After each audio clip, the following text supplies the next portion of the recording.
반갑습니다. 이제 저희가 오늘까지 하고 나면 다음 주면 이제 끝이에요. 오늘 함께 이제 볼 내용을 살펴볼 건데, 저는 다음 장도 중요하다고 생각하는데, 사실 오늘 장이 결국 이 개혁주의라는 신앙을 가진 사람들이 바라봐야 되는 지점이 아닌가라는 생각을 하고 있습니다. 바로 오늘 우리가 함께 살펴볼 내용은 왕 같은 제사장의 삶이다라는 건데, 우리가 다 아는 단어예요. 왕 그리고 제사장.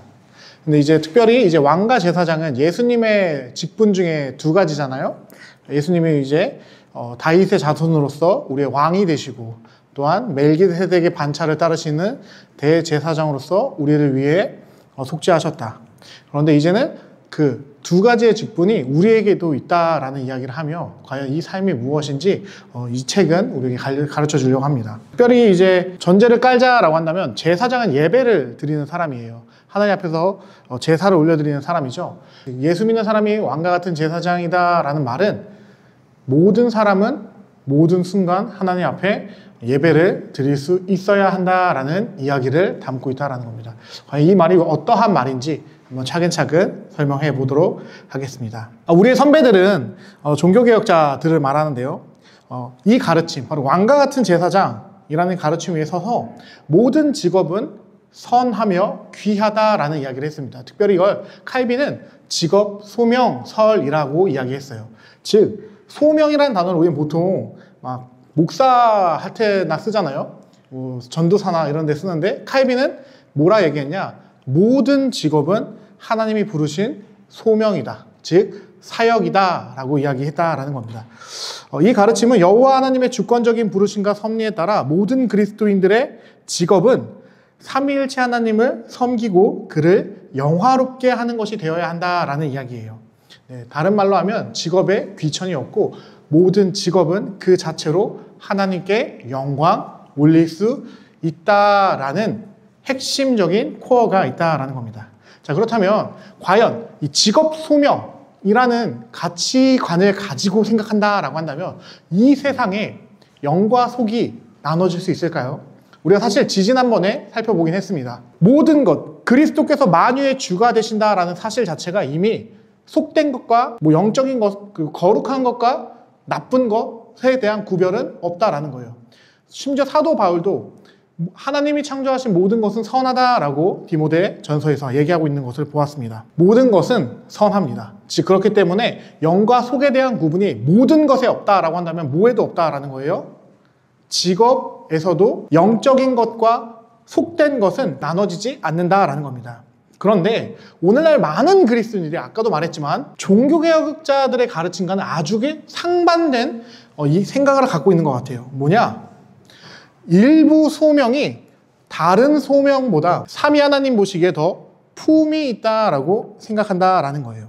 목사나 선교사가 미화원보다 가치 있고, 목사나 선교사, 아니면은 이제 찬양 사역자, 이런 게 그냥 의사가 되는 것보다 더 가치 있는 것으로 생각하는 경우가 있다라는 거예요. 과연 우리 종교개혁자들은 무슨 생각을 가지고 어떠한 이야기를 하고 있는지 한번 살펴보도록 하겠습니다. 사실 이러한 생각, 어떠한 소명, 특정, 정말 하나님을 위해서 산다라고 생각하는 그것만 가지고 다른 일반적인 직업과 그것은 차등이 있다라는 생각은 그리스도인의 삶이 통합된 전체이며, 또한 그리스도께서 삶의 모든 영역에 주님 되심을 보지 못하는 결과이다라는 거예요.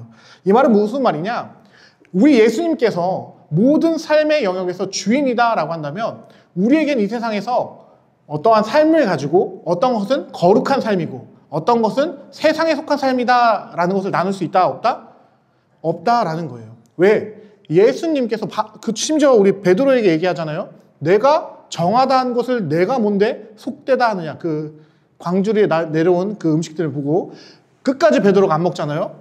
그런 관점으로 우리는 생각을 해볼 수 있어야 한다는 거예요. 특별히 사실 우리가 벗어나지 못하고 있는 이 성과 속에 대한 구분은 카톨릭으로부터 출발합니다.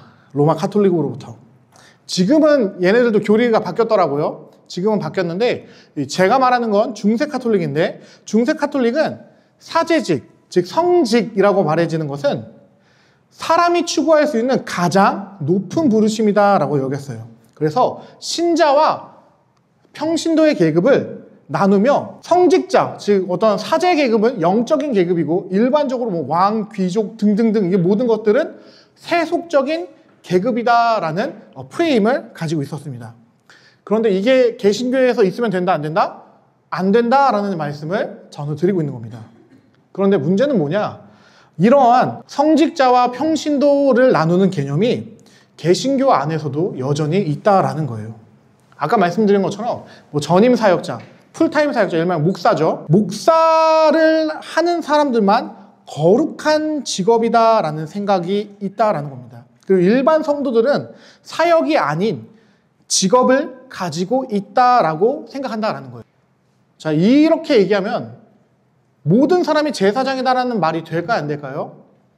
성립할 수 없게 돼요. 그럼 둘 중에 하나를 선택하면 돼요.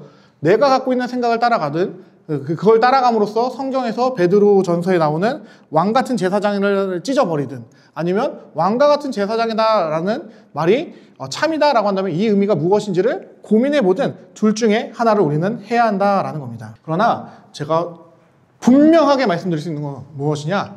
개신교는 이런 계층 구조를 이야기하지 않습니다. 일명 성과 속을 구분짓지 않아요. 개신교는 모든 그리스도인들의 삶은 통합된 전체로서 설명합니다. 즉 어떠한 부분만 거룩한 거고 어떠한 부분은 거룩하지 않아 라고 이야기하지 않는다라는 거예요. 왜냐? 고린도전서 10장 31절에 보면 먹든지 마시든지 모든 것에서 하나님을 영화롭게 하라라고 말합니다. 즉 가장 일상적인, 가장 일반적인 물 마시는 거 누구나 다 하는 거잖아요. 근데 이걸로도 뭐 할 수 있어야 된다는 거예요? 이렇게 해도 하나님의 영광이 될 수 있도록 하게 부르심을 받은 게 우리다라는 거예요. 또한 무엇이든 그리스도를 통해 성부 하나님의 영광에 감사하며 그리스도의 이름으로 행해라 라고 우리를 불렀다라는 겁니다. 간단히 말해서 우리는 주님을 위해 살도록 부름받은 자들이다라는 거예요. 어떠한 직업만 주님을 위해 부름받은 게 아니라 의사도 주님을 위해 부름받은 거고 SK텔레콤에 다녀도 주님을 위해 부름받는 거고 집에서 좀 이따 나오는데 마틴 루터가 말해요. 집에서 아기를 보는 것도 주님을 위해 부름받은 것이다 라는 것을 우리는 알아야 한다라는 겁니다. 우리의 온 삶은 통합된 전체입니다. 이 전체를 삼위 하나님의 영광을 위해 살아가는 것이 그리스도인의 삶이다라는 거예요. 그렇기 때문에 삶의 일부의 영역을 마치 하나님 보시기에 덜 중요하거나 덜 품이 있는 것처럼 여기는 태도는 성경이 가르치는 게 아니다라는 거예요. 하나님은 모든 그리스도의 삶을 진짜 별거 아닌 그 맛있는 그 행동 하나마저도 그분은 그것을 통해 영광 받으실 수 있다라는 것을 우리는 믿어야 한다라는 겁니다. 자, 그래서 이러한 태도, 이렇게 계속해서 어떠한 교회에서만 하는 행동, 목사님들만 하는 행동, 이것만 거룩하게 생각하는 사람들에 대해서 폴 헬림이라는 이제 목사님이자 교수님은 이렇게 말했습니다.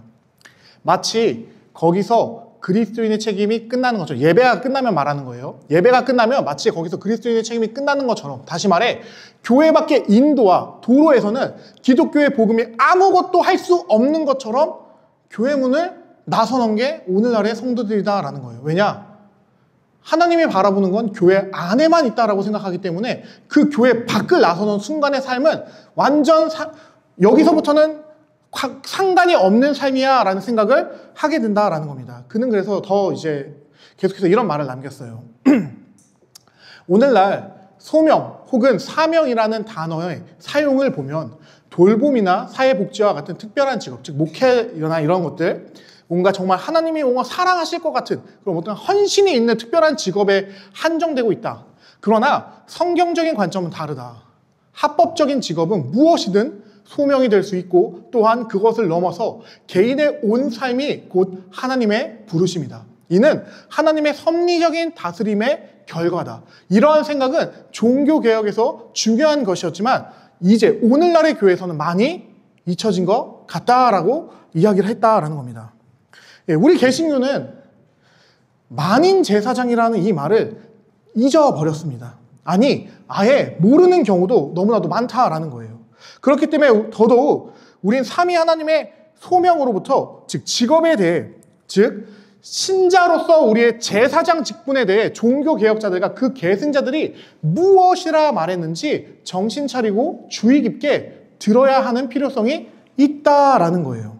우리는 모든 내 삶이 제사장이다라는 겁니다. 여러분의 삶을 하나님 앞에 제사. 그래서 사도 바울이 로마서 12장에 말하잖아요. 너희의 삶을 영적인 제사로 올려라. 우리는 그 관점을 가진 사람들이어야 한다라는 겁니다. 성속은 구분되지 않습니다. 자, 그렇다면 계속 이제 만인제사장, 오늘 우리의 포커스는 종교개혁자들이 그렇게 목숨을 걸고 싸웠던 한 가지 지점인 만인제사장이라는 지점인데, 이 만인제사장, 즉 모든 그리스도인이 제사장이다라는 의미는 어떠한 의미가 있냐? 이것을 성경적으로 하나씩 찾아가려고 합니다. 일단 먼저 우리가 이제는 죄인을 넘어서 모든 그리스도인들이 의인이 된 것을 넘어 이제 하나님 앞에서 제사장이 된다. 즉 아론 지파의 사람들, 아니면 특별히 카톨릭이 말하는 성직 훈련을 받은 자들만 제사장이 아니라 모든 예수 믿는 사람이 제사장이다라는 개념을 어디서부터 종교개혁자들은 끌어왔느냐? 바로 그리스도의 속죄하심으로부터 가져온다라는 거예요. 우리의 제사장직에 대한 이해는 성부께서 세우신 참 대제사장이셨던 그리스도의 직분에서 기반한다라는 것을 우리는 알아야 합니다. 그렇다면 어떻게 이 다윗의 후손이신 분이 레위 지파만 감당할 수 있는 이 제사장직을 감당했느냐? 대제사장직을 어떻게 그분이 감당했는지가 제일 중요하겠죠. 이거는 히브리서 5장과 6장, 7장에 보면 아주 잘 나와 있습니다. 바로 그리스도께서 언약대로 아론이 아닌 멜기세덱의 반차를 따라 우리의 영원한 대제사장이 되시며 또 영원히 되실 것을 구속력 있는 맹세로 약속해 주셨다라는 거예요. 그렇게 그리스도만이 스스로 단번에 드린 영원한 대제사장으로서 곧 하나님과 사람 사이의 유일한 중보자가 되셨다라는 거예요. 예전에는 사람들이 죄를 지으면 하나님 앞에 나아가기 위해서 제사장 앞에서 죄 지은 사람이 제사 제물을 잡는 것을 통해서 그것을 이제 하나님 앞에 나아갈 수 있는 통로를 여는 거였는데, 이제는 참 대제사장이신 멜기세덱의 반차이신 예수님이 그 길을 완벽하게 열어주셨다라는 겁니다. 우리의 제사장, 즉 예수 그리스도는 우리를 죄와 죽음의 저주와 속박에서 속죄, 즉 속량하시고 우리를 이제는 완전히 새로운 존재로 만드셨다라는 거예요. 이로 인해 우린 영원하고 무한한 하나님의 진노로부터 자유롭게 됩니다. 그러나 우리 주님은 단지 우리를 죄에서 그냥 구원하고 끝나는 게 목적이 아니었다라는 거예요. 우리의 대제사장이 되신 분이 우리를 위해 십자가를 지신 이유는 더 본질적으로 무엇을 우리에게 요구하시고자 그런 것이냐? 요한계시록 1장 5에서 6절을 보면 나오는데요. 함께 읽어볼게요. 시작! 우리를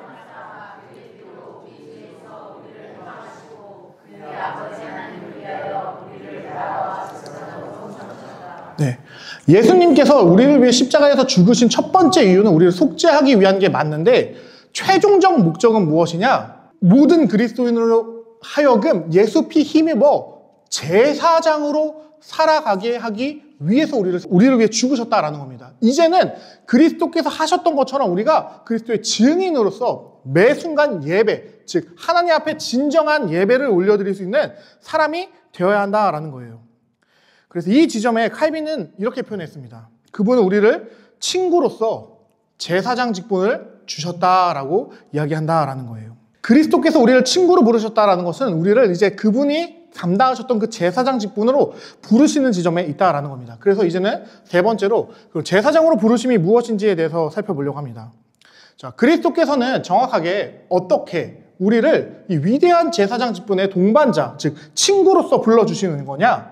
성경은 하나님께서 그분의 호의를 우리에게 베푸셨고 우리를 자신을 위해 택하셨다라고 이야기합니다. 즉 그분의 언약 백성과 그분의 왕 같은 제사장이 되도록 우리를 부르셨다라고 말한다라는 거예요. 간단하게 말하면 그분께서 먼저 우리를 자신의 선택된 백성으로 부르지 않았다면 우리는 그분의 제사장이 될 수 없다라는 겁니다.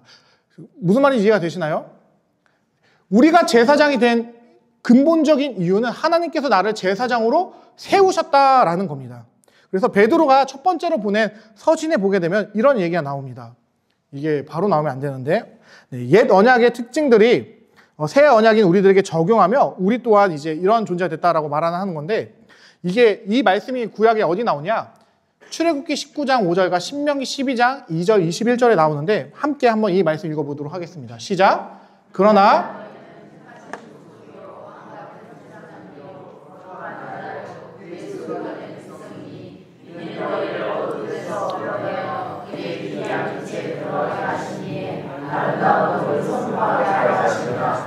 너희가 전에는 백성이 아니더니 이제는 하나님의 백성이요 전에는 긍휼을 얻지 못하였더니 이제는 긍휼을 얻은 자니라. 네. 원래는 언약적으로 구약시대 때까지만 해도 이 거룩한 나라요 왕 같은 제사장으로 부름받은 건 분명히 유대인들이었습니다. 그러나 언약의 확증 그리고 참 언약의 보증이자 진정한 언약의 성취자이신 예수로 말미암아 하나님께서 모든 그리스도인들을 예수 안에서 그의 제사장으로 세웠다라는 겁니다. 이거를 또한 요한이 요한계시록 5장 9에서 10절에서 이렇게 말합니다. 제가 한번 읽어볼게요. 그들이 새 노래로 불러 이르되 두루마리를 가지고 그 인봉을 떼기에 합당하시도다. 일찍이 죽임을 당하사 각 족속과 방언과 백성과 나라 가운데서 사람들을 피로 사서 하나님께 드리시고 그들로 우리 하나님 앞에서 나라와 제사장들을 삼으셨으니 그들이 땅에서 왕노릇 하리로다 하더라. 네, 요한과 베드로가 강조하고 있는 게 무엇이냐? 이제는 우리를 관련 없는 자가 아니라 하나님에게 관련 있는 것을 넘어서 하나님 앞에서 제사를 드릴 수 있는 제사장으로 세우셨다라는 겁니다. 그리고 그 일을 위해서 우리 예수님께서 오셨다라는 이야기를 하고 있다라는 거예요. 우리는 그래서 이 구절들을 통해 그분의 왕 같은 제사장이 되도록 부르신 삼위 하나님의 자비와 은혜에 대해서 배워야 합니다.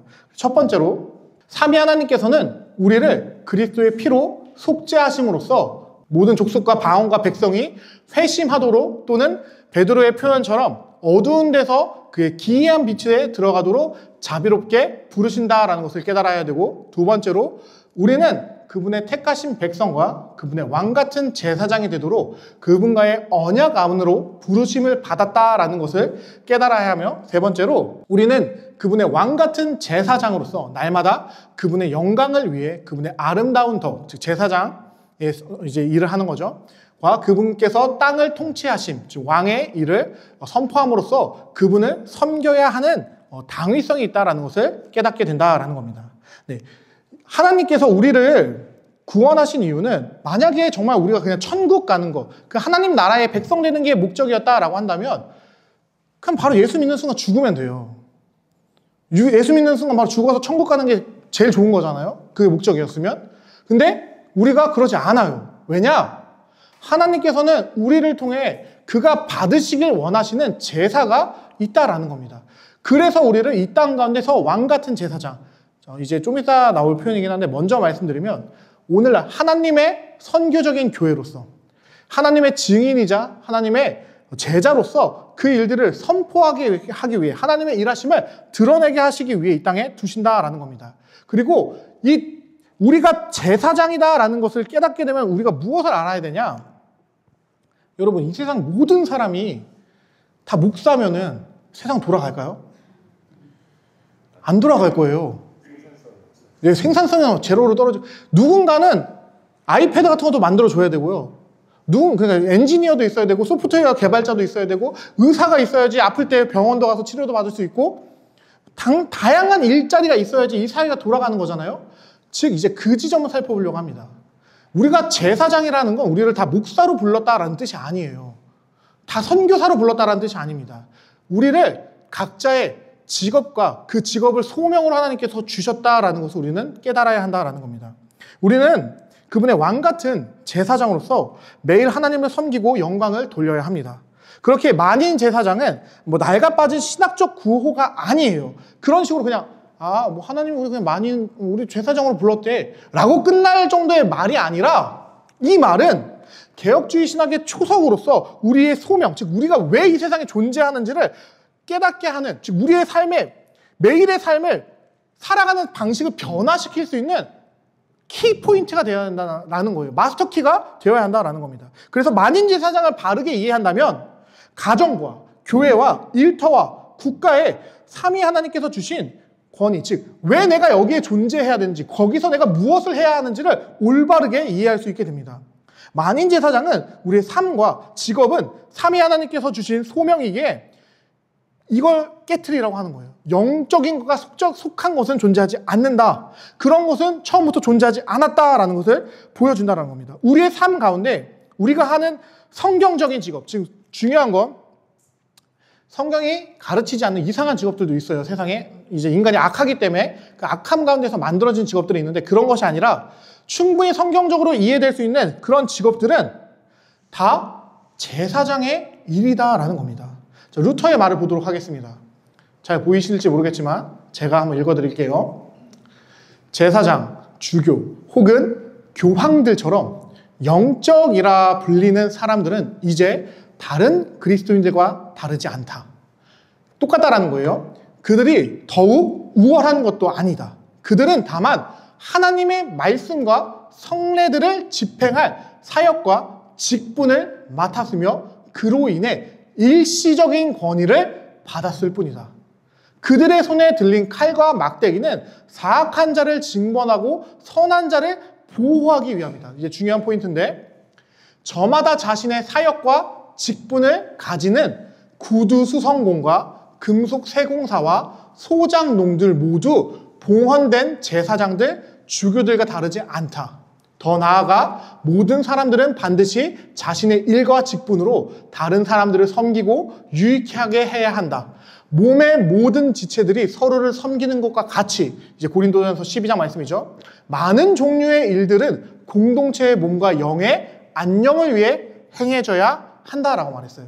자, 보시면 알겠지만 루터는 뭐라고까지 말하냐? 구두수성공과 금속세공사와 소장농들이 하는 그것마저도 사역이다라고 칭해요. 사역은 목회를 사역이다라고 말하지 않았습니다. 모든 직업, 제사장으로서 성경적으로 위배되지 않는 모든 직업은 루터가 보기엔 하나님의 사역이었다라는 거예요. 왜냐? 그것을 통해 하나님께 봉헌될 수 있는 제사를 올려드릴 수 있었기 때문이다라는 겁니다. 루터는 분명히 밝힙니다. 사제와 일반 신자의 구별은 기능적이다라고. 모든 신자가 여호와의 제사장으로 삼위 하나님께서 임명하신 그들의 직분으로 여호와 하나님을 섬기는 것이다 라고 말했다라는 거예요. 사제, 목회자, 그들만 거룩하고 특별한 직분이 아니다라는 겁니다. 더 나아가 칼빈은 이렇게 말해요. 우리 인간들의 본성, 우리는 여기저기로 이끌기에 우리의 본성이 여기저기 이끌다라는 거예요. 하나님께서는 이 땅의 모든 사람들에게 직책 혹은 직분을 정하셔서 그 하나 행하겠다. 즉 그냥 놔두면 어디로 튈지 모르니까 각자에게 직업을 주셔서 그 직업을 감당하며 하나님을 섬기게 하셨다라는 거예요. 이걸 가지고 그래서 칼빈이 말한 게 뭐냐? 직업 소명설인 겁니다. 어디로 튈지 모르는 죄인들을 하나님께서 그 직업을 통해 자신을 섬길 수 있는 기회를 주신 것이다 라는 것이죠. 그래서 칼빈이 이렇게 말합니다. 따라서 이 목표, 하나님의 소명이죠. 이 직업, 이 목표를 향할 때 당신의 삶은 가장 잘 정돈될 것이다. 누구도 자신의 무모함에 사로잡혀 소명이 허락하는 것 이상을 시도하지 않을 것이다. 그 경계를 넘어서는 것은 정당하지 않음을 알기 때문이다. 이름 없는 지위를 지닌 사람도 하나님께서 주신 자리를 지키기 위해 그 삶을 진심으로 살아갈 것이다. 소명은 하나님께서 모든 것에서 인도자이심을 깨닫도록 주신 돌봄, 일, 골칫거리, 다른 무거운 짐들을 조금도 덜어내지 않을 것이다. 여기서부터 중요한데 칼빈은 치안 판사는 자신의 역할을 더욱 흔쾌히 이행할 것이며 가장은 집의 아버지죠. 자신의 의무에 충성할 것이다. 그 점들을 하나님께서 주셨음을 이해할 때 각 사람은 살면서 느끼는 불편, 짜증, 권태, 불안을 견디고 갈 수 있을 것이다. 그럼 여기서 그 유일한 위로, 즉 소명에 순종할 때, 직업에 온전히 열심을 다할 때 어떤 직무도 추악하거나 천하지 않으며 하나님 보시기에 뛰어나지 않거나 귀중하지 않은 일은 없음을 발견할 것이다. 칼빈은 모든 직업이 하나님께서 주신 것이기 때문에 성경적인 직업에는 귀천이 없다라고 말했습니다. 그것을 통해 하나님을 높이면 높였지 하나님을 낮출 수 없다라고 말했고, 저기서 치안판사가 하는 일을 칼빈은 이렇게 말한 거예요. 목사가 설교하는 거나 치안판사가 판결을 내리는 거나 동일하다라고 이야기한다라는 겁니다. 루터와 칼빈에 따르면 구두수성공, 금속세공사, 소장농까지 모든 신자는 하나님께서 주신 보물을 동등하게 받았다라는 거예요. 우리는 분명히 기억해야 합니다. 다른 것보다 더 성스러운 직업은 존재하지 않습니다. 어떠한 직업도 다른 사람 위에 설 수 없어요. 모든 성경적인 직업은 삼위 하나님께로부터 나왔습니다. 즉 우리는 그 직업을 통해 제사장직을 감당하면 된다라는 거예요. 목사직이 독특한 거는 말씀을 전하고 교인들을 그 말씀으로 가르치는데 거기에 의미가 있는 거지, 이 직업이 우리 교수님이 가르치시는 학생들을 가르치는 일보다 더 뛰어난 일이 아니다라는 것을 우리는 알아야 한다라는 겁니다.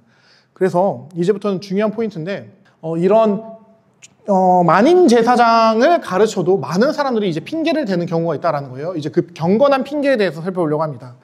자, 근본적인 문제가 있습니다. 많은 그리스도인들이 직업을 그리스도의 소명의 중요한 부분으로 많이 인식을 하지 못해요.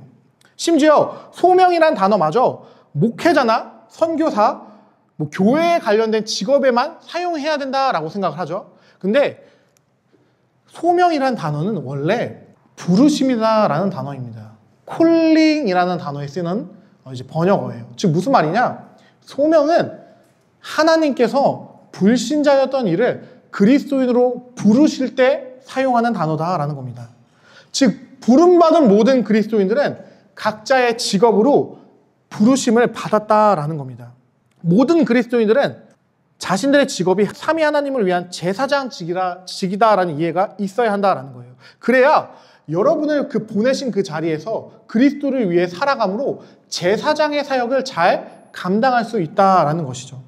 여러분의 직업을 통해 삼위 하나님의 영광을 받기 원하신다라는 것을 우리는 알아야 한다라는 거예요. 신자들은 삼위 하나님께서 부르신 곳에서 어디서든지 매일 하나님을 위해 사역하는 믿을 수 없는 특권을 부여받은 사람들이다라는 겁니다. 우리 교회에서는 이것을 그래서 선교적 삶이다라고 표현을 하고 있어요. 담임 목사님께서 특별히 이것을 보냄받은 자의 삶이다라고 이야기하시죠. 네, 우리는 제사장으로서 우리의 직업을 통해 하나님을 섬기며 그분을 영화롭게 하는 값진 기회를 받은 사람들이다라는 겁니다. 그래서 선교적 교회라는 이제 선교적 교회를 가르치는 책 중에 제가 진짜 많이 좋아하는 책인데 이런 책이 있습니다. 일주일 내내 교회로 살아가기. 주일 하루만 예수 믿는 사람으로 사는 게 아니라 일주일 내내 그리스도인으로 살아야 한다라는 이야기를 하는 책입니다. 네, 그래서 이 지점에서 첫 번째 핑계 보도록 하겠습니다. 주일만을 위해 일함. 이게 무슨 말이냐? 어떤 그리스도인들은 주일만 예수 믿는 사람으로 산다라는 거예요. 썬데이 크리스찬이다라고 말해주죠. 주중에는 적당히 지내요. 그냥 일도 그냥 출근 시간 맞추고 퇴근 시간 맞추고 열심을 내지도 않고 그냥 딱 1인분 정도. 그나마 그 정도는 다행인데 1인분도 못하는 그리스도인이 있으면 안 됩니다. 네. 근데 그랬던 사람이 주말에만 되면 뭐 하냐? 교회에서 누구보다 봉사 열심히 해요. 교회에서 그래서 와, 우리 이 집사님 없으면 어떡할 뻔했어. 이런 소리 듣는 사람이 있다라는 겁니다. 봉사도 잘하고 관계도 잘 맺어요. 그런데 이런 사람이 회사에서는 자기 일 제대로 안 하고 심지어 집에 가면은 정말 최악인 경우에는 교회에서는 그렇게 호인이에요. 막 허허허 거리고 다 해주는데 집에만 가면 엄마한테 타박하고 자녀들 타박하고 그런 사람이 있다라는 겁니다. 과연 근데 이런 사람이 예수 잘 믿는 사람이라고 할 수 있을까요? 심지어 제가 아는 어떤 형님은 교회를 떠났어요. 교회를 떠났는데 왜 떠났냐면 아버지가 장로님인데 딱 저 케이스였어요. 교회에서는 모든 사람들이 인정받아서 거의 만장일치로 이제 장로님 당선까지 되신 분인데 집에서는 1원 한 푼도 안 가져다주고 막 엄청 막 무섭고 막 패고, 옛날 아버님들은 막 패셨잖아요. 저보다 한참 한 10살 많은 형님이시니까 막 패고 그랬던 거예요. 그러니까 그 형님의 입장에서는 이딴 게 교회냐, 아빠 장로고 뭐 하냐, 인간이 덜 됐는데 라고 이야기하면서 저한테 김철우 너도 똑바로 해 라고 말을 했었어요. 제가 한창 타일할 때의 일입니다. 그래서 성경은 이런 식으로 주일에만 열심히 하는 사람을 향해서 뭐라고 말했냐? 회칠함, 무덤이다 라고 이야기한 거예요. 자, 그런데 한국교회는 그동안 어떻게 했죠? 집에 열심히 안 하고 교회에서만 호인이한 사람들을 향해서 믿음이 좋다라고 평가했었다는 거예요. 그러나 그렇지 않습니다. 진짜 예수를 믿는다라는 것은 무엇이냐? 삶에 일관성이 있다라는 거예요. 어떻게 예수를 믿는데 교회에서만 잘하고 가정과 회사에서는 잘 못할 수 있습니까? 예수님이 아니죠. 삼위일체 하나님께서 세상에 제일 먼저 만든 교회가 어디예요? 가정이에요. 조나단 에드워즈는 그렇게 얘기했습니다.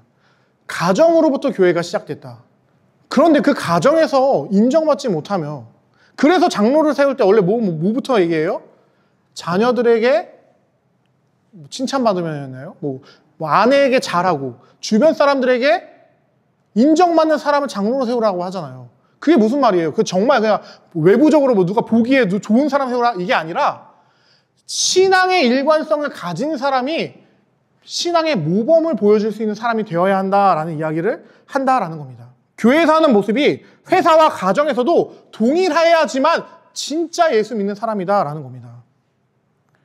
물론 이제 처음부터 그렇게 되면 너무너무 좋겠지만 안 될 수 있어요. 그러나 계속 발을 맞춰가려고 노력해야 한다는 거예요. 자전거 한쪽 바퀴만 굴린다고 자전거 앞으로 안 갑니다. 넘어지지.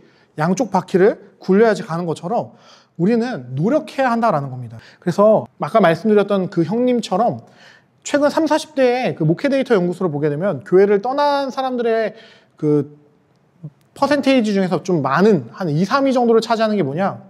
부모의 이중적인 모습 때문에 교회를 떠났다는 사람들이 참 많습니다. 네, 이미 우리는 사실 복음적인 삶을 살아내지 못하는 그리스도인들의 폐해가 무엇인지를 경험하고 있는 시대를 살고 있다라는 거예요. 일주일 중에 하루 교회에서만 보여지는 모습이 아니라 정말 내가 만왕의 왕이요 만주의 주시요 모든 것의 주인이신 하나님을 나의 신으로 섬기는 사람이다라고 한다면 우리의 삶에서 모든 순간에 예배자다운 모습이 나와야 한다라는 겁니다. 그래서 우리는 교회에서 하는 것 이상으로 일주일의 세상 속에서도 예수 믿는 사람으로 살아내려고 노력해야 한다는 겁니다. 그래서 오히려 예수 안 믿는 사람보다 우리가 하는 그 일에 대해서 더욱더 유능해져야 한다라는 거예요. 여러분이 가지고 있는 그 직업에서 삼위일체 하나님의 제사장이라는 것을 믿는다라고 한다면 여러분 어떻게 행동하셔야겠어요? 그러니까 우리가 정말 내 모든 삶이 내가 제사장으로서 하나님 앞에서 예배드리는 사람이다라고 생각한다라고 한다면 교회에서 봉사하는 것 이상으로 내가 있는 그 일터와 가정에서 누구보다 더 열심을 내어야 한다라는 겁니다. 예수를 사랑하는 사람이라면 내가 이곳에서 제사장으로 믿지 않는 사람들에게 그리스도를 보여주는 사람으로서 존재하는데 어떻게 그냥 있을 수 있겠느냐라는 겁니다. 우리의 태도는 이러한 태도여야 합니다. 우리의 일주일 모두가 삼위 하나님을 예배하는 시간이다라는 것을 우리는 기억해야 한다라는 겁니다. 그래서 우리 한국교회 어른 중에 한 분이셨던 박윤선 목사님이자 이제 교수님은 이런 얘기를 하셨습니다. 성도인 우리는 성경을 통해서 하나님을 알아갈 수 있다. 그런데 비그리스도인들은 무엇을 보고 하나님을 알겠냐? 우리는 비그리스도인들의 바라보는 그들이 볼 수 있는 성경이 되어야 한다. 여러분이 제사장이라는 말이 너무 와닿지 않으면 여러분이 비그리스도인들의 성경책이다라고 한다면 여러분 어떻게 사셔야 되겠습니까? 물론 우리가 완벽하지 않아요. 우리 보고 완벽한 삶을 살라라고 얘기하는 게 아니라 내가 정말 비그리스도인들이 바라보는 성경책이라고 한다면 적어도 하나님께서 원하시는 그 모습을 가지려고 노력은 해야 한다라는 겁니다. 두 번째 핑계 이제 보도록 할 건데 증거만을 위해 일하는 사람들이 있다라는 겁니다. 자, 우리는 일의 목적을 분명히 해야 합니다. 자, 선교적 교회는 직장의 그 자리가 선교지다라고 가르치는 거예요. 선교적 교회, 미셔널 처치, 우리 목사님이 계속해서 강조하시는 이 선교적 교회의 핵심은 무엇이냐? 내가 그리스도인으로서 존재하는 모든 곳에서 예수를 위해 사는 선교사가 되라라는 겁니다. 우리의 삶의 모든 부분이 복음을 전해야 하는 곳이다라는 거예요. 그런데 이 말을 잘못 이해해서 일은 안 하고 김 부장님 혹시 이번 주에 교회 다녀오셨어요? 제가 좋은 말씀 해드릴까요? 그리고 막 김대리 있잖아 이게 성경책인데 선물로 갖고 왔어. 예수님이 널 사랑하는데 이러고 하라는 거 말하는 거 아니겠죠? 물론 이제 말로 전할 수 있어야 되는데 선교적 교회가 말하는 핵심은 삶으로 복음을 전해야 한다라는 겁니다. 일명 라이프 에즈 미션이라고 말해줍니다. 우리 책에서는 이런 한 예화가 나옵니다. 여러분이 책을 읽었는지 모르겠어서 제가 간단하게만 설명해드리면 한 선교사님이 이제 선교지로 나아가려고 이제 열심히 일을 하고 있었어요.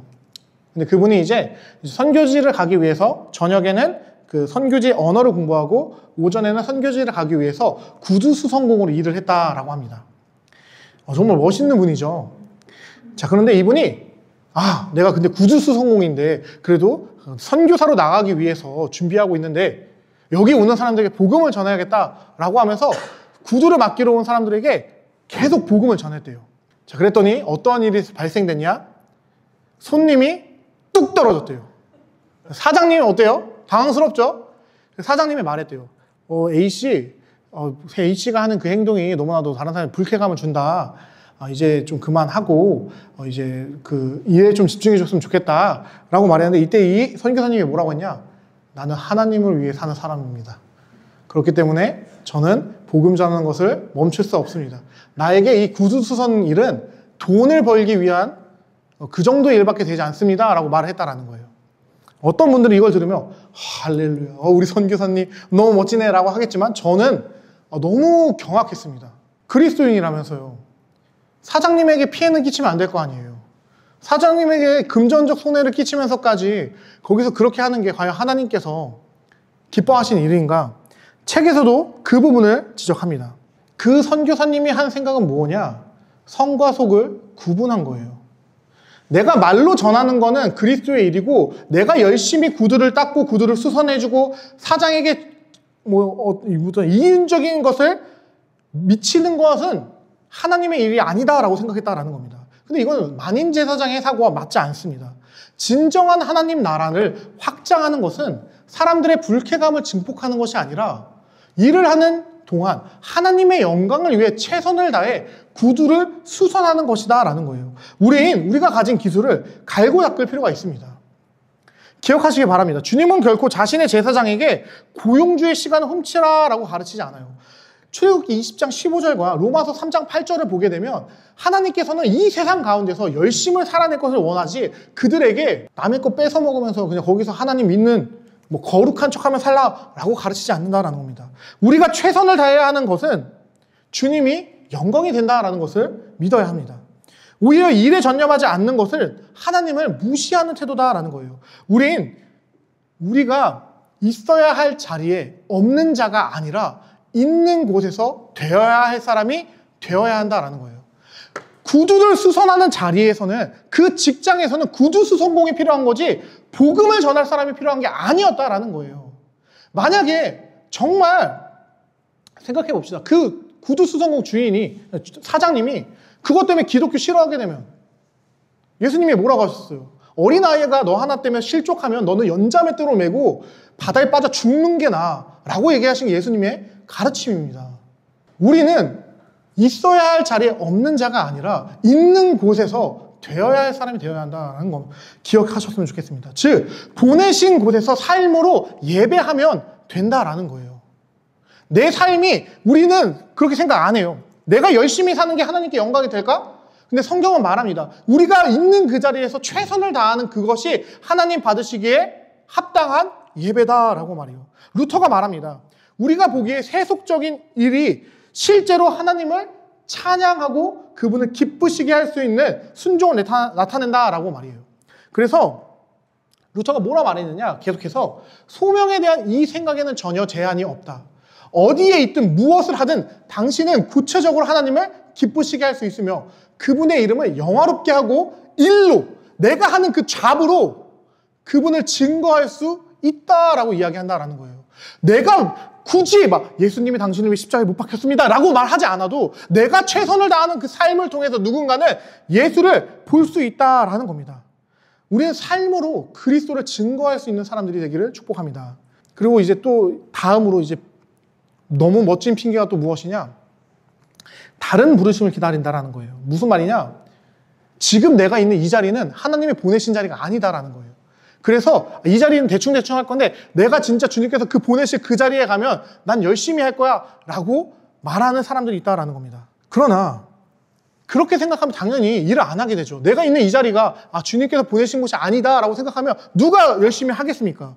근데 이건 잘못된 태도다라는 거예요. 우리는 그런 삶 사는 사람들이 아니라 내가 존재하는 그 모든 순간을 최선을 다해 열심을 진짜 젖먹던 힘까지 짜내어 살아내야 되는 사람들이다라는 겁니다. 물론 우리의 부르심은 고정되어 있지 않아요.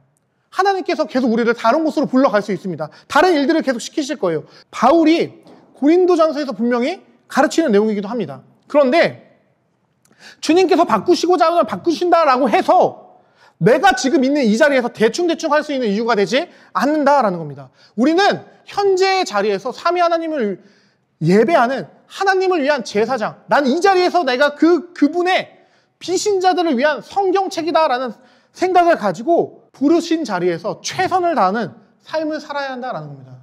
부르신 곳에서 나는 예배 안에, 여러분 이 찬양이, 그 예배가 부르신 곳에서 뭐 일자리에서 갑자기 일 안 하다가 전 이제 예배해야 합니다 하면 성경책 펴고 찬송가 부르라는 거겠어요? 그게 아니다라는 거예요. 내가 불려진 그곳, 내가 나를 보내신 그곳에서 나는 예배하겠습니다, 삶으로 예배하겠습니다 라는 고백을 할 수 있는 우리가 되어야 한다라는 겁니다. 그리고 마지막으로 좀 특별한 이제 핑계인데, 어떠한 핑계를 대냐죠. 이제 그러니까 내 직업이 하나님께서 나에게 제사장직으로 주지 않았다라는 핑계를 대는 사람들이 네 번째로 대는 핑계가 무엇이냐? 일을 저주로 생각한다라는 거예요. 네, 무슨 말이냐? 우리가 하는 일이 아담의 타락의 결과로 만들어진 거기 때문에 이건 저주다라고 말하며 일하는 것 자체에 의미를 부여하지 않는다라는 겁니다. 그런데 과연 정말 성경은 우리의 일을 저주다라고 이야기할까요? 자, 성경은 아니라고 말합니다. 창세기를 보게 되면 하나님은 삼위일체 하나님께서는 아담을 만드시고 그에게 생육하고 번성하라라고만 말하지 않으시고 정복하고 다스려라, 히브리 원어대로 하면 예배하고 거기를 정돈해라라고 이야기하신다라는 거예요. 네, 아담은 에덴을 관리해야 할 책임이 있던 사람입니다. 타락의 저주는 이 명령 후에 주어졌다라는 거예요. 아담은 타락하기 전과 후에 다 일을 했던 사람이에요. 다른 점이 있다라고 한다면 타락하기 전에 하던 모든 일은 그냥 하나님의 예배, 아바드 하는 거였다라고 한다면 타락한 후에 하는 일은 땀을 흘려야 먹을 것을 얻을 수 있게 되는 개념이었다 정도입니다. 근데 일은 타락의 결과가 아닙니다. 근본적으로 예배하기 위한 게 일이었다라는 거예요. 인간에게 일 자체는 곧 예배였습니다. 일을 저주로 생각하는 것은 성경적, 즉 특별히 이 개혁주의적인 태도는 아닙니다. 심지어 여호와 하나님께서는 타락 후에도 일을 악하게 단 한 번도 평가하지 않으셨어요. 10계명의 제4계명을 보게 되면 안식에 대한 계명인데 무엇라 나오느냐? 안식할 것과 동일하게 일을 해라라고 말하세요. 엿새 동안 힘써 내 모든 일을 행하고 7일 날에는 내가 안식해라라고 명령한 게 4계명이다라는 겁니다. 근데 우리는 4계명의 내용을 앞에 있는 엿새 동안 힘써 일하라라는 내용은 까먹고, 아, 일곱째 날에만 쉬는 거구나, 토요일은 무조건 쉬어야 되는 거구나 라는 정도로만 생각하는데 그렇지 않다라는 겁니다. 더 나아가 성경에 나타난 일에 대한 높은 관점은 나태와 게으름을 꾸짖고 부지런과 근면을 칭찬하는 잠언에 자주 나타납니다. 특별히 잠언은 15곳에서 나타나고 전도서 9장 10절에서도 그 내용이 나오죠. 또한 솔로몬은 이 일의 열매뿐 아니라 노동에서도 우리 자신을 즐거워해야 한다라고 말합니다. 왜냐? 이 즐거움은 하나님께서 우리에게 주신 선물이며 상급이다라는 걸 전도서 5장 18절에서 20절에 말해요. 그리고 다음으로 에베소서 6장 5에서 8과 골로새서 3장에서 바울은 주님을 기쁘시게 하도록 우리는 일을 해야 한다라고 가르치고, 데살로니가 전서와 데살로니가 후서를 통해서는 참견을 삼가며 자신의 양식을 위해 조용히 일해라라고 가르칩니다. 또한 에베소서 4장을 통해서는 직접 수고하고 필요한 사람들을 위해 일해라라고 가르치며 믿음을 부인하거나 믿지 않는 자들보다 더 악한 자가 되지 않도록 우리의 보살핌 아래에 있는 자들을 위해서 힘써 일에 부양해라라고 디모데전서에서 가르칩니다. 성경은 일, 노동하는 것에 대해서 긍정적입니다. 심지어 노예들에게까지 뭐라 가르치냐? 죽게 하듯 진심을 다해 해다라고 에베소서와 골로새서에서 가르친다라는 거예요. 우리는 일이 저주입니다, 핑계되어선 안 됩니다. 성경은 일을 통해, 내가 살아가는 그 노동을 통해 하나님께 영광 돌리라라고 분명히 가르치고 있어요. 이러한 입장에서 윌리엄 퍼킨슨 이분께서는 이렇게 말했습니다. 우리 삶의 최종 목적은 우리가 부르심을 받은 일터에서 사람들을 섬기며 하나님을 섬기는 것이다 라고 말이에요. 기억하시길 바랍니다. 우리는 단지 연구원, 직장인, 공무원, 의사, 무슨 교수 등이 된 그리스도인이 아니에요. 그러니까 그 직업을 가진 그리스도인이 아니라 우리는 그리스도인 연구원이고 그리스도인 회사원이며 그리스도인 공무원이고 그리스도인 의사며 그리스도인 목수고 교수고 그리스도인 주부며 그리스도인 엄마 아빠고 그리스도인 땡땡이다라는 것을 우리는 기억해야 한다라는 겁니다. 우리는 단지 주일에만 그리스도인이 아니에요. 우리의 정체성, 우리의 근본적인 정체성, 나의 절대 바꿀 수 없는 정체성은 그리스도인이다라는 겁니다. 우리는 일주일 내내 그리스도인이 되다라고 부름을 받은 사람들입니다. 동일하게 교회와 기도실에서만 그리스도인이 아닌 일터를 포함한 어디에서든지 우리는 그리스도인으로 살아야 합니다. 즉, 여러분의 직장은 돈을 벌기 위한 수단이 아니라 내 효용감을 위한 곳이 아니라 자아 실현을 위한 장소가 아니라 삼위일체 하나님을 예배하기 위한 장소다라는 것을 우리는 기억해야 돼요. 우리는 하나님께서 우리의 위대하신 대제사장을 통해 베푸신 놀라운 그 특권을 겸손히 깨달으며 오늘 그것이 무엇이든 우리의 정당한 소명, 즉 나의 직업은 하나님께서 임명하신 우리의 제사장직을 시행하는 장소다라는 겁니다. 쉽게 말하면 여러분들이 평소에 잘 이제 탁 와닿는 단어로 말하면 여러분들은 제가 뭐 소방관이라고 해볼게요. 김철호 소방관은 소방관이라는 제사장 직무를 소방서라는 성전에서 행하는 거다라는 거예요. 물론 이제 성전은 없지만 쉽게 이해하게 하기 위해서 말씀드린 겁니다. 네. 우리는 나의 삶의 영역에서 하나님을 예배하는 자가 되어야 합니다.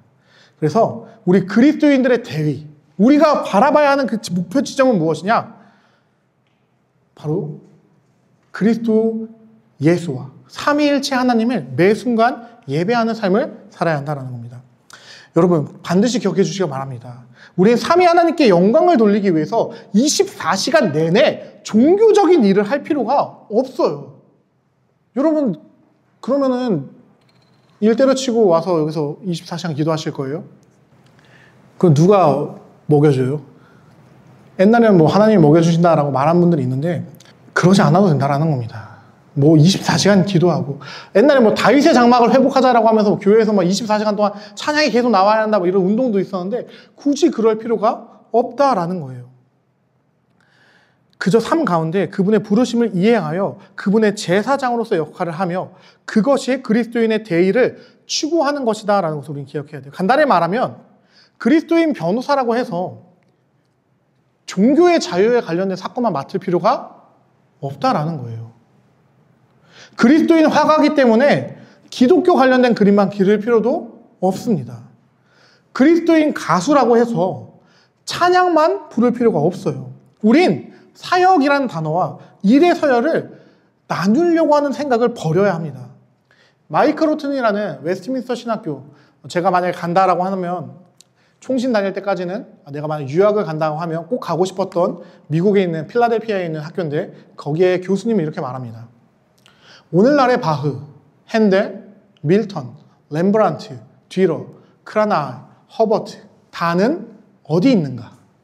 자, 이게 무슨 말이냐면 충분히 이런 재능을 갖고 있는 사람들이 기독교 안에 넘치고 넘치는데 지금 다 그들이 잘못된 가르침으로 뭐 하고 있냐? 기독교 땡땡이란 거에 붙잡혀서 매몰되어 있다는 것을 지적한 겁니다. 그러면서 이렇게 대답하십니다. 그들 중 일부는 아마 생계를 위해 두세 가지 일을 할 것이다. 나머지는 아마 그것에만 완전히 언제나 하나님을 영화롭게 하는 일이라 생각하며 전임 사역을 밀어붙일 것이다. 네, 말이 되지 않는다라는 겁니다. 호트는 목회자와 같이 교회에 관련된 일만 인생의 가장 귀중하고 최고의 부르심이다라고 생각하는 사람들이 이렇게 말해줍니다. 그리스도인들이 사업가나 변호사, 주부, 예술가, 청소부, 의사, 건설 노동자가 되는 것, 또한 선교사나 복음 전도자, 목사, 청소년 지도자, 기독교 단체에 다니는 것처럼 경건한 일임을 알게 된다면 그들은 다시 한번 빛과 소금이 될 것이다. 그들이 메트로 메트로폴리탄 오페라 하우스에서 노래하는 것 또한 교회 찬양대에서 노래하는 것처럼 영적인 이름을 알게 된다면 우리는 창조주와 구속주께만 주목하는 해방된 기독교 소명의 새 시대를 볼 것이다. 다시 한번 모든 신자들이 제사장이 된다면 구별되고 우월한 소명으로서의 전임 기독교 사역은 끝을 드러낼 것이다. 교회에 관련된 일만 높이 살 필요가 없다라는 겁니다. 목사만 구별되고 우월한 소명이 아니다라는 거예요. 아이돌 가수가 되는 것보다 뭐 팀록과 같은 찬양팀이 되는 것처럼 더 영적이고 하나님을 영화롭게 할 수도 있다라고 우린 말할 수 있어야 한다라는 거예요. 종교학자 루터는 이렇게 말합니다. 사역자의 일이 결코 밭에서 일하는 농부나 가정을 돌보는 여자의 일보다 더 우월하지 않다. 그렇게 목숨 걸고 싸워서 이제 종교 개혁을 이끌어낼 리더가 한 말이 무엇이냐? 내 목회직이 농부가 하는 일보다 더 낫지 않아 라고 이야기했다라는 거예요. 근데 목숨 걸고 싸워서 종교 개혁을 이루었던 사람들도 저렇게 얘기하는데 도대체 오늘날의 목사가 뭐 더 대단하겠냐라는 겁니다. 윌리엄 틴데일은 이렇게 말합니다. 접시를 닦는 것과 복음을 설교하는 것은 하나님의 눈에선 차이가 없다. 인간의 일 중에 더 거룩하고 덜 거룩한 일 따위는 존재하지 않습니다. 놀랍죠? 목사가 이런 얘기하고 있으니까. 보통 목사님들은 제 일이 제일 높습니다. 까불지 마세요. 막 이런 얘기 많이 하는데 저는 이것도 어쨌든 제 영상에도 남겨놓고 계속해서 이게 할 건데 더 이런 얘기를 하는 이유는 무엇이냐? 목사도 사람이에요. 목사도 그냥 하나의 직업일 뿐입니다. 목사가 대단한 게 아니라 목사가 선포하는 복음이 바른 성경적인 복음일 때 그 말씀이 성령으로 힘입어 능력이 있는 겁니다.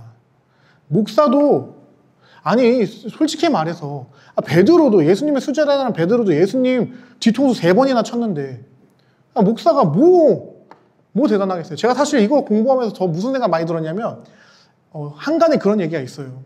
목사는 천국에 가기 힘들다. 그래서 목사가 천국 가면 예수님이 버선발로 뛰어나와서 왔느냐 막 이런 이게 있는데 더 그럴 수 있겠다 이런 생각을 좀 더 많이 해보는 시간이었습니다. 우리가 반드시 기억해야 합니다. 하나님이 보시기에 하나님께서 선하다는 것을 우리가 속하다라고 말할 수 없어요. 모든 것을 통하여 하나님께 영광을 우리는 올릴 수 있습니다. 왜냐? 하나님이 그것을 통해 영광 받으시기로 결정하셨기 때문이다라는 거예요. 그래서 더 충격적인 말을 해드리면 하나님 나라가 어떠한 공간일지 모르겠지만 하나님 나라에 아마 직업이 있을 거예요. 왜냐하면 인간이라는 존재는 하나님께서는 에덴에서 아담을 두면서도 일을 만드셨기 때문에 이건 대부분의 개혁자들 동의하는 내용인데 천국에서도 분명히 직업이 있을 것이다. 근데 물론 그 직업이 지금처럼 죄에 대한 결과로 이런 노동이 아니라 그걸 함으로써 자기 효용과 그리스도를 더 높일 수 있는 그런 일인데 중요한 건 천국에 목사 있을까요? 없어요. 왜요? 말씀이신 예수님이 그냥 있단 말이에요. 그래서 제가 아는 제가 한참 신대원 다닐 때 한 선배님은 이런 얘기 했어요. 저는 그래서 천국 가면은 빗자루 은혜나 하려고요. 막 이런 얘기 하는 선배님도 있었어요.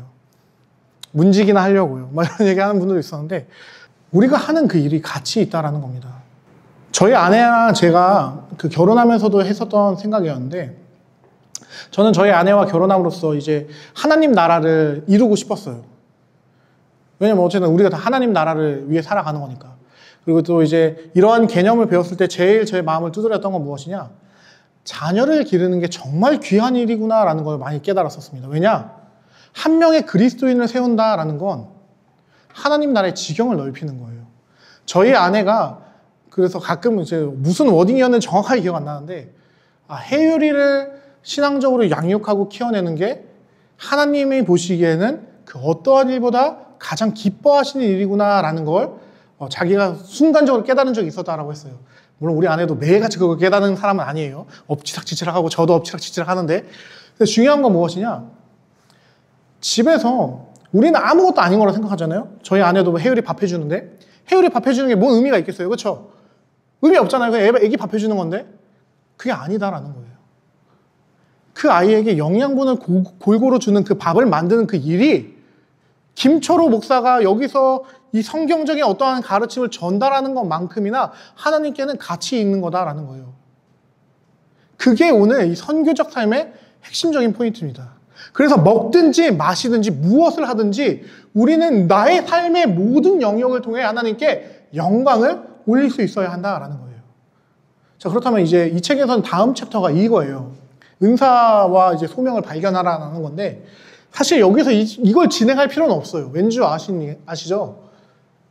여기 대부분 다 직업 갖고 계신 분들이잖아요. 그렇죠? 여기에서 갑자기 또 이걸 해가지고 그리고 나의 직업을 이렇게 하실 필요는 없기 때문에, 이건 뭐 책을 읽으시면 되긴 하는데, 중요한 건 우리가 무엇을 하든 성경적이어야 한다는 겁니다. 성경에서 벗어나는 것이 잘못된 것이, 성경에서 벗어나지 않는 건 무엇을 하든 하나님께서 기뻐하신다라는 것을 우리는 기억할 수 있어야 한다라는 거예요. 자, 그래서 제 마지막 파트, 그렇다면 정말 우리가 고려해야 될 최선이 무엇이냐라는 부분을 볼 건데, 여기서 칼빈은 이렇게 말합니다.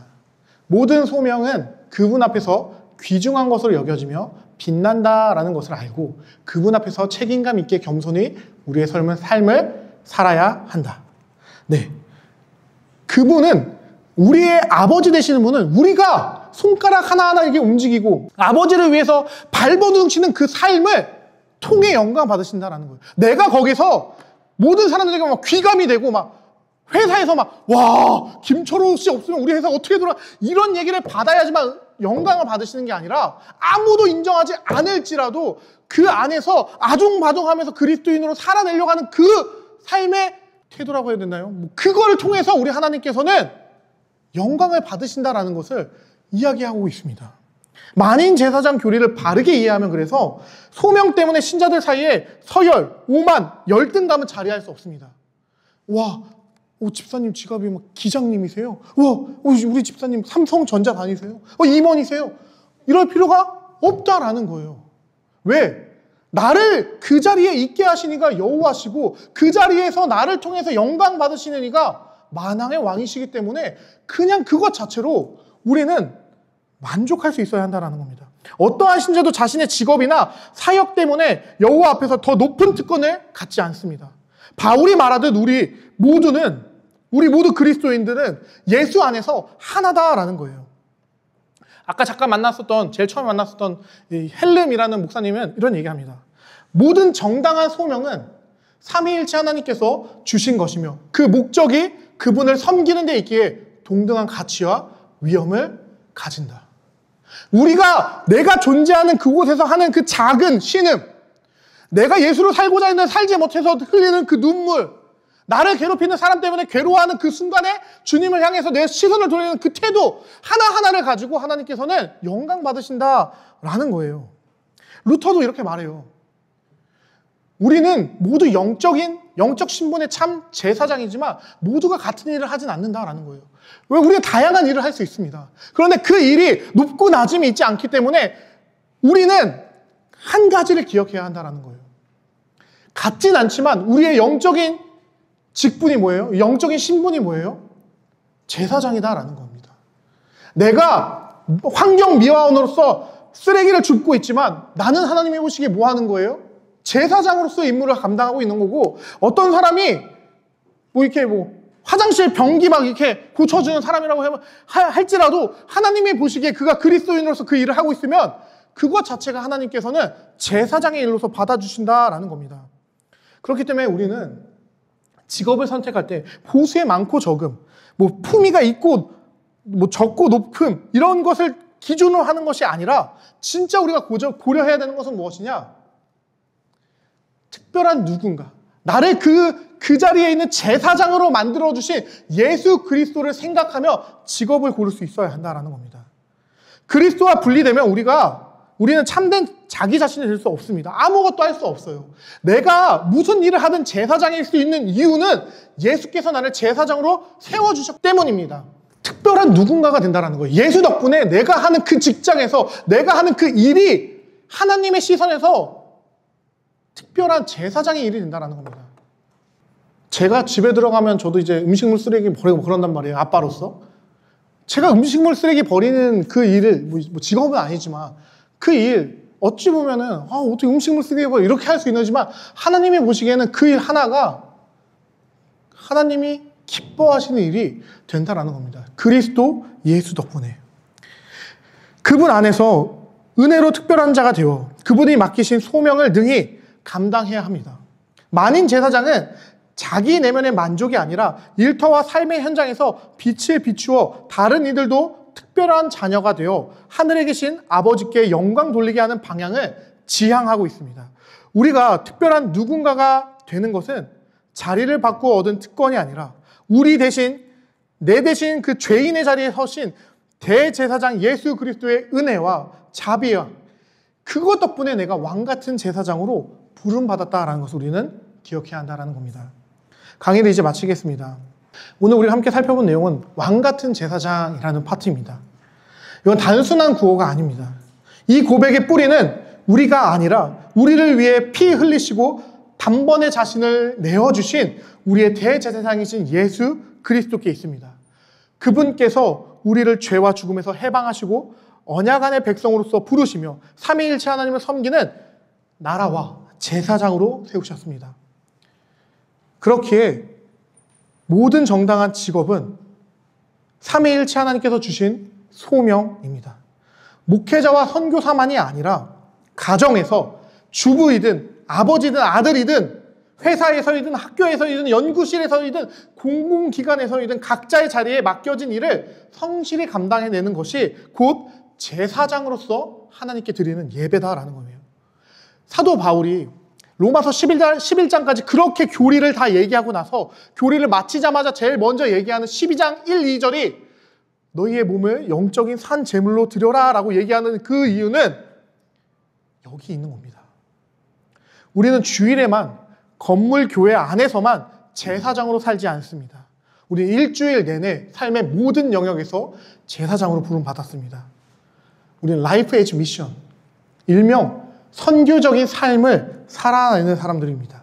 그러므로 여러분의 가정이, 여러분의 직장이, 여러분이 발 딛고 서 있는 모든 자리가 선교지다라는 것을 기억하며 그곳에서 여러분의 태도와 말과 일하는 방식을 통해 하나님의 나라를 보여줄 수 있기를 소망합니다. 건물로서의 교회 안에서 드리는 예배만이 참된 예배가 아니라 삶 전체로 드리는 영적 제사가 참된 예배다라는 것을 기억하시길 바랍니다.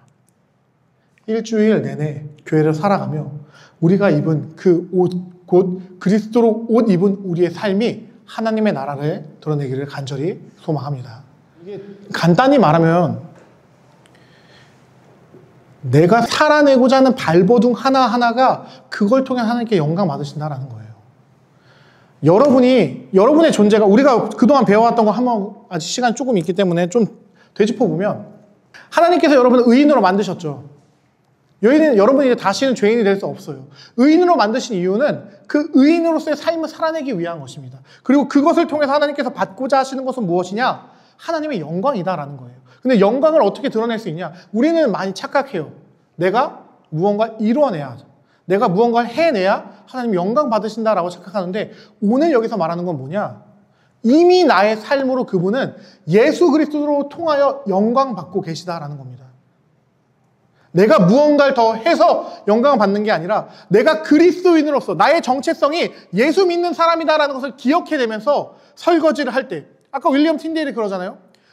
그릇을 닦는 거나 설교 전하는 거사 같다라고. 근데 어떻게 그게 같아질 수 있어요? 아무 생각 없이 그릇 닦으면 그냥 그릇 닦는 거예요. 그게 아니라 내가 예수 믿는 사람이다라는 것을 기억해내며 그 걸음으로 한 걸음 한 걸음 살아낼 때 하나님께서는 그것을 통해서 영광 받으신다라는 겁니다. 선교적 교회, 미셔널 처치는 어려운 게 아니에요. 미셔널 처치는 최근에 나온 말이긴 합니다. 거의 20세기 넘어서 등장한 말인데 사실 이미 개혁주의 안에서 만인 제사장이라는 이름과 직업 소명이라는 이름으로 존재했었던 개념이다라는 거예요. 예수님이 나를 부르셨으니 이제 나를 보내신 그곳에서 예수 믿는 사람으로서 살아내라라는 겁니다. 근데 이걸 착각하면 그러면 내가 엄청 아까도 말했지만 모범이 되는 삶을 살아야 되는 건가? 라고 생각할 수 있어요. 그걸 얘기하는 게 아닙니다. 모범이 될 수 있으면 좋겠죠. 그러나 그러지 못하더라도 왜냐하면 사람마다 다 역량이라는 게 있잖아요. 사람마다 다 다르잖아요. 근데 하나님께서 바라보시는 건 무엇이냐? 그곳에서 예수를 소망하고 예수를 사랑하기 때문에 그 예수로 살아내고자 발버둥치는 그 모습을 통해 영광 받으신다라는 겁니다. 설교 전하는 것이 그래서 더 높지 않고 그냥 단지 전업주부라고 해서 하나님 앞에서 낮지 않다라는 겁니다.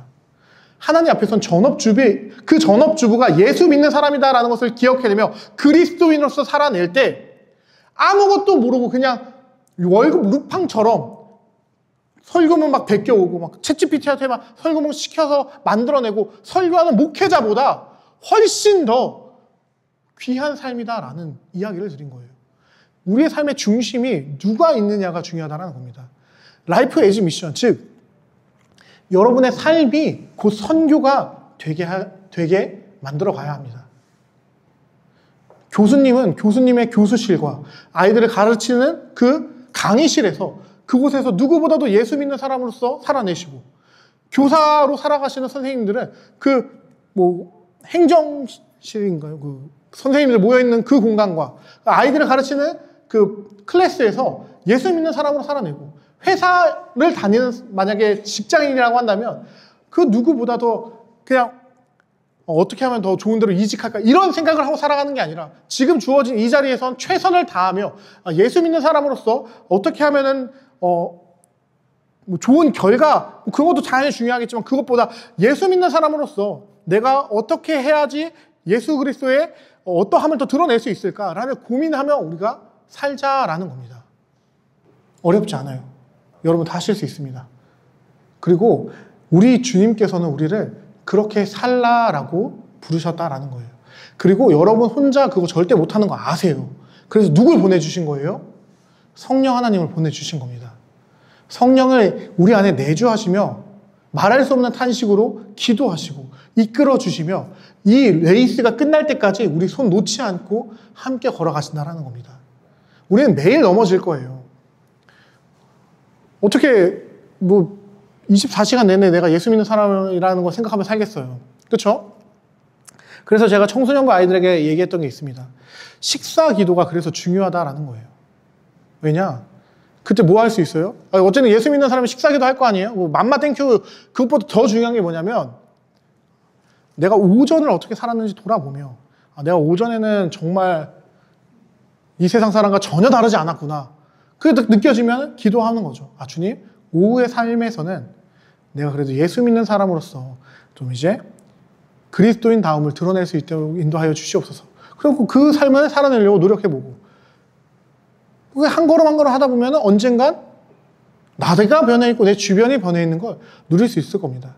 여러분 절대 이게 김철호 목사님 뜬구름 자는 소리 하는구나 이렇게 생각하시면 안 되는 게 초대교회가 그렇게 살아내서 결국엔 로마를 변화시켰어요. 로마를 변화시킨 게 무조건 좋았다라고는 말할 수 없지만 또 영국도 마찬가지였고 많은 나라들이 그렇게 살아낸 한 사람 한 사람의 그 불씨로 말미암아 전복되었다라는 겁니다. 그리스도를 믿는다라는 건 교회 안에서만 드러나는 게 아닙니다. 전 인격적인 전 삶의 영역에서 예수 믿는 것이 무엇인지 드러나야 한다라는 거예요.